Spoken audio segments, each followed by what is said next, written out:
Welcome to another Eastertide sermon with Redemption Church of Houston. Our sermons present ideas about God that are meant to inform how we show up in the world. If you find yourself exploring a Jesus-centered faith once again, or for the first time, you have found a safe space here. Hi, I'm Todd, and I serve on Redemption's Council. One thing you should know about our church is that we are not built around the gifts and talents of a few, but by the faithful co-creation of our entire community.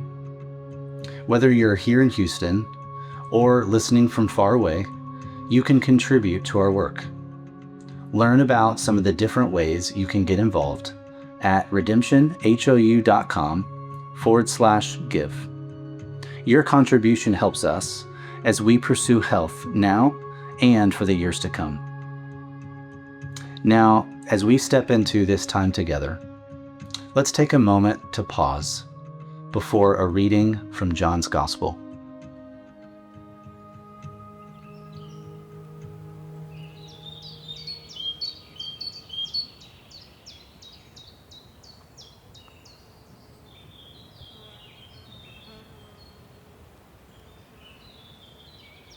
Jesus answered and said to him, "If anyone loves me, he will follow my word, and my Father will love him, and we will come to him and make our dwelling with him. The one who does not love me does not follow my words, and the word which you hear is not mine, but the Father's who sent me.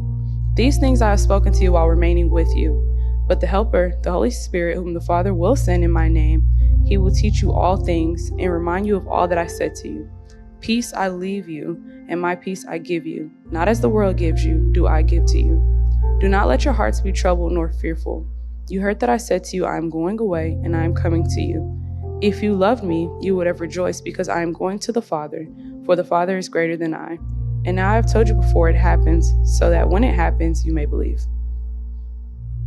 The church, much like Easter, is really about God and God's work. And what we are doing right now as a church is we've entered into what's known as Eastertide. Now, if you grew up like I did, I grew up in like a Southern Baptist church, evangelical world, we didn't celebrate Eastertide. We celebrated Easter Sunday, and that was kind of the end of it. We had one Sunday, and then we were done. But much of the church throughout the world celebrates what's called Eastertide, and it's 7 weeks of Easter. It's also the 12 days of Christmas, which is where the song came from. When I realized that, I was like, oh, that makes so much more sense. And also, I just inserted Christmas into a summertime sermon, so you're welcome. It's what I do. But during Easter, one of the things that we're doing is we are exploring, reimagining what it means for us to be the church. Not like locally, not like what does it mean for us in particular to be Redemption Church that exists on 8915 Timberside, and what makes us different from the church across the street, but what makes us collectively, what does it mean for us to be the church? And I know that for a number of us who have had a complicated relationship with church, my hope and prayer is that this can be a somewhat redemptive, or at least the beginnings of a redemptive conversation about what it is that Jesus is inviting us into this thing called church, which for many of us can feel like a 4-letter word sometimes. But the reality is that Easter and church are similar in this sense, that church is about God and God's work, the same way that Easter is about God and God's work. That when we think of resurrection, hopefully we don't think of like, what's the thing that I need to do to raise myself from the dead? But instead we see that as entirely the work of God. And what I love about this moment is that we get to explore that as much as we are caught in and into and carried up in this story of resurrection, the church is too also about God and God's work. We as a people are being caught up in what God is doing. Now, I know this hopefully probably sounds familiar. We've been talking about this for a while. But I think it's hard for us because we so quickly want to jump to like, what is the thing that we have to do in this thing? What does it look like for me to fill in the blank? And so we're going to talk about that a little bit today. And I'm hoping that today and then next Sunday can fill in some of those gaps. During Easter, we rightly imagine that our future is secure in Jesus' resurrection. But what I've been contending is that actually resurrection isn't just about what happens for your future, that it's very much something that's spilling over into your life, into your present here and now. And so the resurrected Jesus is actually currently here and now reorienting your present life. He's meddling in it. He's staking a claim to it. He's doing something to it. And over the last 5 weeks, what we've explored is how exactly the risen Jesus has reoriented our lives. And what we've seen that he wakes us up to beauty and purpose as we become attuned to hear his song that's bursting into a world of static. We've seen that a resurrected Jesus empowers us to live fully and alive right here and now, right where we are, wherever the you are that you are in is actually at, as he brings God's future into our present. We've seen how a resurrected Jesus invites us to follow him, living lives over which the risen Jesus is Lord instead of us. We looked at a resurrected Jesus that places us in a new story of belonging, one we have tried and failed to write ourselves. And then last week, we saw a resurrected Jesus makes us a people of love. And so today and next Sunday, what I want to do is we're going to cut to the heart of all of this. And we're going to talk about what is it that God is actually doing in Jesus' resurrection that is the thing we need the most. And so today, what I want to point out is that a resurrected Jesus has brought peace to us here and now. Jesus brings peace now.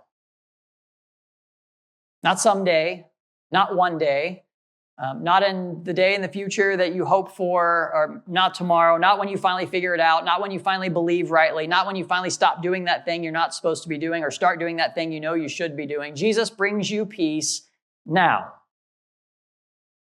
And this is what we mean when we say that Jesus brings God's future into our present. The peace that we are so aching for, that we were designed for, that we long for, is being given to us. Jesus says in verse 27 here, in verse 14, "Peace I leave you. My peace I give to you." And this is a present, ongoing tense. This is not something that Jesus is saying, hey, I'm going to do this one day. He tells his disciples this, in this moment, right now, I am leaving you peace and I am giving you peace, and it is my peace. Now, I also want to acknowledge that as someone who's personally experienced a lot of turmoil, pain, disappointment, chaos, dissatisfaction in my own life, even recently, saying something like this runs the risk of sounding overly sentimental, if not just outright not true. I'm not experiencing any of this peace, so how in the world is it that you can stand up there and say that Jesus has brought me peace?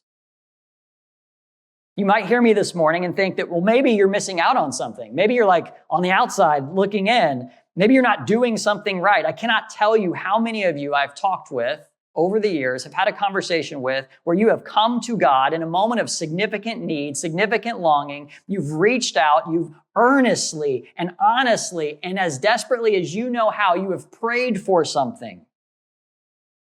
And in your desperation, in your need, in your crying out, you have been met with silence. Is that peace? Where is God in that? And in these moments, I wonder if we think, what am I missing here? What am I doing wrong? Maybe I should pray this way instead of that way. Maybe I should stop praying. Maybe I should pray more. Or perhaps worst of all, maybe there's many of you that have had that moment where you've thought, maybe there's something wrong with me. Maybe God's not answering my prayer because I've done something or I am something, and God's just like, nope, not for people like you. Why has God left me hanging? But let's take a moment, and I want you to notice who Jesus is saying this to here this morning. He says, my peace I give you, my peace I leave with you. He's talking to his disciples. This is his final discourse before he dies. And he's telling this group of followers, I'm leaving you my peace. You have my peace. My peace is now yours. Now, the problem is the New Testament doesn't end here. We have this thing called the book of Acts, and we have all these letters written that follow this story, and we know that the experience of these individuals was anything but what we would describe as peace. They were persecuted. They were arrested. They were tried. Many of them were killed in like gruesome, like painful, horrific ways. They were ostracized by their families and by their faith communities. Many of them had to live in economic poverty because of their following Jesus. And so I think we have to do something with this word peace. The reality is that I think often we mistake peace for serenity, for, I don't know, a vacation on the beach. I mean, that would be peaceful, don't get me wrong. I could go for a vacation on the beach right now. But for Jesus, peace is not the absence of trouble. Peace is not removing all the obstacles out of the way. Peace is not taking the pain. Peace is not some sort of lucky charm. And the reality is that we can so often get caught up in what we're unable to get God to do. I really want God to do this thing. And they're good things. They're things that maybe one day God even will do. But we get caught up in what God doesn't do for us, what we think God should do, and we interpret this as a sign of God's absence, or that God doesn't care, or that maybe none of this is worth it, or maybe there's something about us that's profoundly unlovable. And when God's at work, he seems to so often be doing something other than what we want him to do. Does this not sound like the story of the disciples? Throughout the entire story, they're confused as to what Jesus is up to. They seem to always be trying to catch up. And so often when we ask Jesus our questions, he never really gives us the answer to the questions that we're asking. In fact, he always seems to be giving us an answer to a different question entirely. Does this not also sound a lot like the disciples? And the reality is, if we can just be honest for a second, because this is church after all, preachers like me have gotten a lot of mileage, and if we're being really honest, probably a lot of money off of a Jesus who can fix all your problems. Quick Fix Jesus. The title of my next book. It's in the back if you want to purchase it. Oh, yeah, so some of y'all have been to those, huh? Follow Jesus, and all of your problems will suddenly go away. You'll have peace. So for about 6 years of my life, I dabbled in the fitness industry as a trainer. I know, you can tell, right? Okay. All right, Christine. Let's simmer down there, front row, okay? But my wife and I we even opened our own gym. We were so into this. And the challenge that we faced over and over and over again with this endeavor was like, there was a real disconnect between what we were doing and what people were showing up wanting. So for us, and really for most people in this world, unless they're doing things in an unhealthy way, fitness matters because we wanted people to be healthy. We wanted them to go to their doctor to draw blood and them to be like, look, your blood markers are better than they were last year. We wanted people to as grandparents, be able to bend down and pick up their grandkids. We wanted people that had longevity, a better sense of their self-worth, a better sense of their capabilities. And we called this health. But a lot of people here, just about all people, walked into the gym the same reason that you probably walk into a gym. You're not really concerned with your A1C markers, and you're not really concerned with, I don't know what's going to happen to me 60 years from now. And what you want is spring break is around the corner, or summer is here. It's Memorial Day weekend. I'm supposed to go to the lake. I need to look good in my bathing suit, so I'm going to go to the gym this week. Let me break it to you. If you're showing up to the gym this week to look good in a bathing suit by next weekend, I'm sorry, that ship has sailed, okay? But it was just one time I had a guy who came in and it was like, hey, I'm here because I'm pre-diabetic and I don't want to die an early death. I was like, you're my client, right?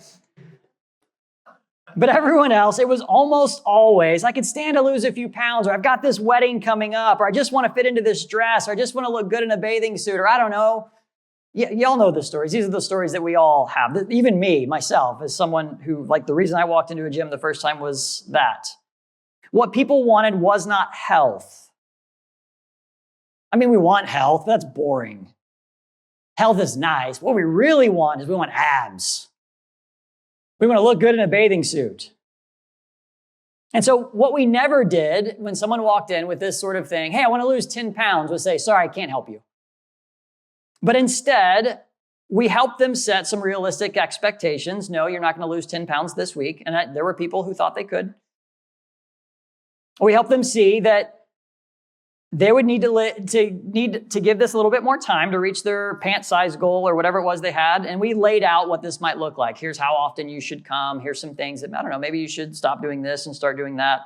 And over time, if they showed up and mostly did the things we recommended, something amazing actually began to happen. And this was the really, really cool part of having the gym. They would begin to care less and less about their weight, whatever the scale said about them, and they would begin to focus on their capability. When I started, I could barely pick this bar up off the ground, and now I'm doing this amount of weight. I want to do a pull-up. Can you teach me how to do a pull-up? I want to squat more. The goals they began to chase weren't about the scale, but about what they could do. And you would also begin to notice that with this, and oftentimes they would directly just say this, people began to carry themselves a little bit differently. You'd see them walk into the gym and they were just a little bit taller, a little bit more confident, a little bit more comfortable in their own skin. They had a little bit more energy, a little bit more self-esteem. They were sleeping better, had a little bit less stress. And people who were not fitness people, suddenly, people who never set out to be fitness people, suddenly became fitness people. And they began to show up, not because they were trying to get to some goal or do something. They began to show up because it was, quote, the best hour of their day. The thing they had been looking forward to all day long. I couldn't wait to get back into the gym. They became people who liked working out. That's really weird, right? There's like maybe 2 of you in here. Someone said amen. Love it. And here's kind of where I'm going with this. What started out as a means to an end became the end itself. What started out as a way to get to something that we thought we wanted actually became the thing we wanted. They now worked out because they loved working out. And in our gym, we called this health. That's what we were after. We were after people's overall well-being. There's something about this that's actually really close to what Jesus is saying when he uses the word peace. When we hear peace, we often hear like serenity, like calmness. But as a Hebrew, Jesus, when he uses this word peace, he's bringing in a robust, like complicated thing. It's closer to our word salvation. It is about holistic flourishing. It is your best life now. It is your being fully and totally human. It is all of the blessings of God would have been all brought into this word. It is the lack of bad things and the presence of good things.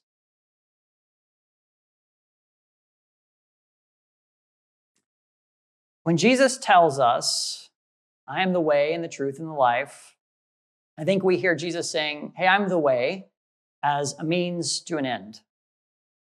That Jesus is the way to get us the things that we think are going to give us peace.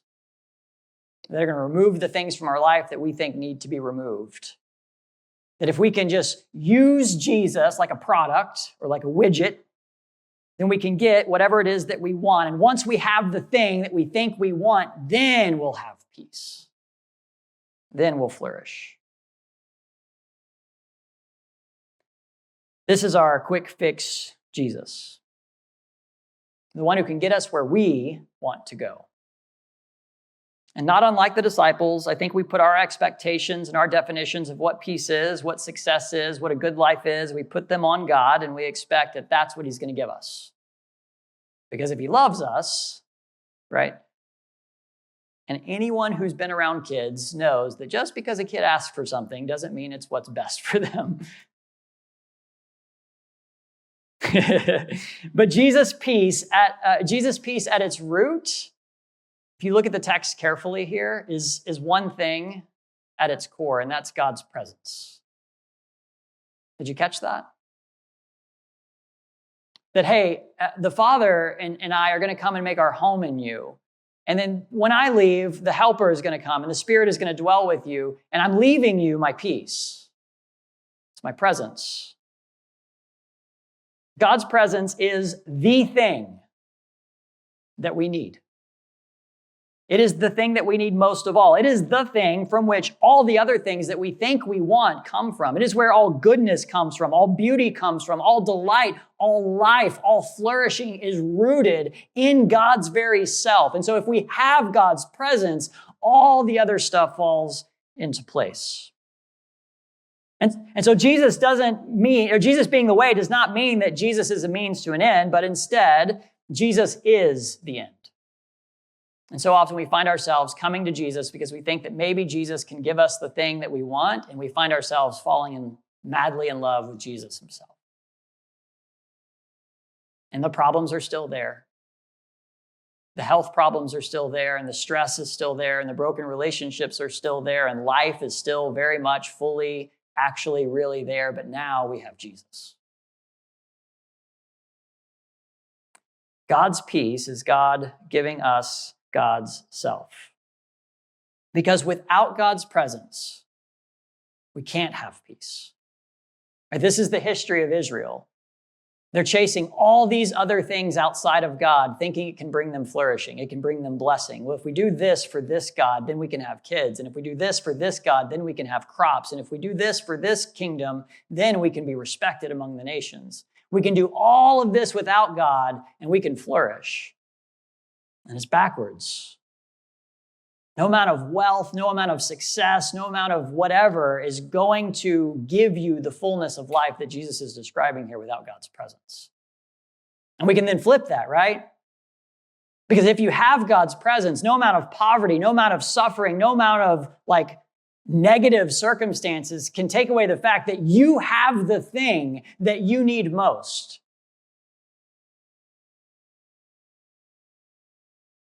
Verse 23, Jesus answered and said to him, if anyone loves me, he will follow my word, and my Father will love him. And we will come to him, and we will make our dwelling with him. We will make our home with them. See, a lot of you walked into this room this morning thinking that God has made a way for you to get to him. And you just need to try a little harder or pray a little bit more. You just need to work a little bit better, be a little bit more righteous, sin a little less, have another, spiritual discipline reading. You need to fill in the blank, do the things, and then God's made the way. There it is. You've got to. When Jesus says, no. God has not made a way for you to get to God. God has brought God's self to you. And with God's presence, everything that you need comes with him. The creator who painted the cosmos and set the foundations of all things has made you the creator's home. Says, I'm going to dwell with you. The father of Abraham, Isaac, and Jacob, the one who parted the sea and defeated the world's largest military might. The one who appeared as a cloud by day and a fire by night. The one who made his presence in the tabernacle and in the temple, and who said, anyone who dares come near me would fall down dead. The one who made his presence through the prophets and their words, and shut the mouths of lions, and defeated empires, and delivered slaves, and created a people, the one who set the earth on its foundation and calls forth the dawn each and every day. The one who's defeated sin and death and reigns over all things, the one who even now is holding all things together, who even now is willing each beat of your heart and each breath of your lungs, has made his home in you. God has come to you. And so Jesus says, peace I leave you, my peace I give to you. Your flourishing is not about all of your problems being solved, although I do believe that one day they will be. And all of your questions being answered, although I do believe that one day, nope, they won't be, sorry. Human flourishing is about the thing that you need most, and that's God, God's presence. We call that communion. But Jesus also makes this point. I don't give to you as the world gives. And I think this is important for us to distinguish because this helps us kind of let go a little bit and do the hard thing of taking our expectations, as good as they might be, that we place on Jesus and reining them in a little bit. Because here's the thing, how is it that the world gives? What is Jesus getting at here? Well, let's do a quick inventory. The world only ever gives so that it can get. It's a cycle of indebtedness where you only ever dive deeper into losing yourself as you feed the machine that is the world and all its machinations. Right, we've even taken Christmas, which is the season of giving, and we've made it all about getting. Yeah, I will. The world expects and demands something in return. The world and all of its systems exist to prop itself up. And you are a part of helping it continue to exist. This is how the world gives. The world gives you an opportunity to be a part of it and its plans at your expense. And so what happens when you take the world up on its offer? Well, you become a slave, according to the New Testament. You become indebted to the world. You're ever chasing life, looking for fulfillment, chasing after flourishing, looking for peace. And when you take the world's offer up on a happy life, a so-called happy life, you often end up in ruin in the end. The world has told us that we're nothing more than consumers, that is your lot in life. Jesus helps us find that in all of our consumption, we've been trying to secure for ourselves peace, but that he gives to us freely. He doesn't give to us the way that the world gives. William Cavanaugh, in his introduction to Being Consumed, I think nails this exactly when he says, to consume communion is an act of anti-consumption. For here, to consume is to be consumed, to be taken up into participation in something larger than the self, yet in a way in which the identity of the self is paradoxically secured. In other words, when we approach Christ and we attempt to consume him, we find ourselves being consumed, but not in the way the world consumes. In our being consumed by God, we find ourselves more than we were before, fuller than we were before, with more life than we had before, because we're being drawn into God's very self. In our taking Christ up on his gift of peace, God at once rushes towards us to give us all that we ever truly needed in the first place. God with us.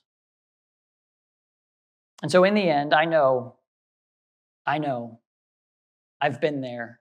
God is not giving you everything that you want. I know it. But God, I believe, is actually really giving us what we need. And it's God's very self. And here, in this moment, with God, I believe, I'm convinced, I'm clinging to the fact that we have peace. We hope this sermon was a blessing to you. You can always find out more about us at redemptionhou.com. If you find yourself in the Houston area, we would love to meet you. We gather each Sunday at 10 a.m. More information is on our website. Go out now in the love of the Father, and by his Spirit, embody the hope of Jesus to the world around you.